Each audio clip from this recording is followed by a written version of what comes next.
আমরা সবাই জানি যে গরিব মানে হলো অবহেলা, বেদনা, দুঃখ, কষ্ট, এর নামই হচ্ছে গরিব।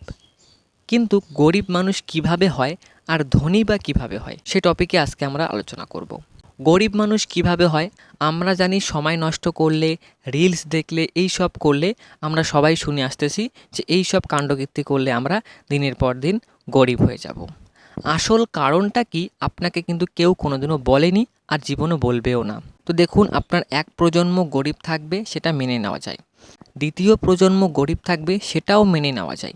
কিন্তু তৃতীয় মানে আপনি যদি এখনও পর্যন্ত কিছু করতে না পারেন বা আপনার যে আগের প্রজন্মগুলো আছে সেই প্রজন্মের দিকে যদি আপনিও যান, তাহলে কিন্তু সেটা মানা যায় না।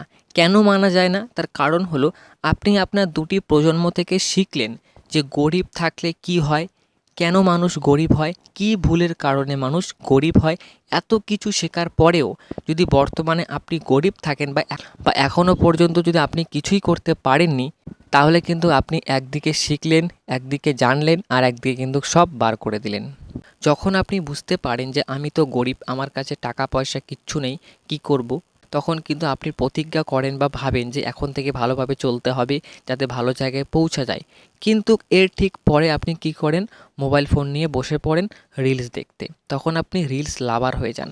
এইভাবে মানুষ গরিব হয় আর সারা জীবন গরিব থাকে। আর মানুষ ধনী কিভাবে হয়?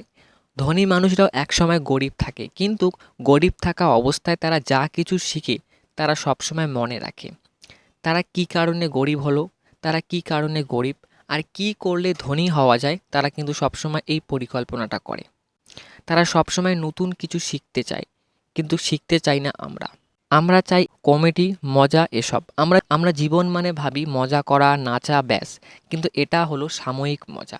আসল মজা হলো পকেটে টাকা থাকার মজা। আপনারা দেখবেন ধনী মানুষের ধৈর্য ক্ষমতা অনেক বেশি, তাই তারা আজ সফল। আমাদের ধৈর্য নেই, রাগ বেশি, উত্তেজিত আমরা বেশি হই, তাই আজ আমরা ব্যর্থ। ধনী হতে গেলে বাপ দাদার সম্পত্তি লাগে না, লাগে ধৈর্য, জেদ, ক্ষমতা, আত্মবিশ্বাস, যা বর্তমানে অনেকেরই কাছে নেই। আর এগুলো আমার কথা নয়, এগুলো হচ্ছে সফল ব্যক্তিদের কথা। তাদের জীবনী পড়লে আপনিও জানতে পারবেন। তো আজকের ভিডিও এখানে শেষ করলাম। এই ভিডিওটা থেকে আপনি কি শিখতে পারলেন অবশ্যই কিন্তু কমেন্ট করে জানাবেন। আর ভালো লাগলে অবশ্যই লাইক অ্যান্ড সাবস্ক্রাইব করবেন।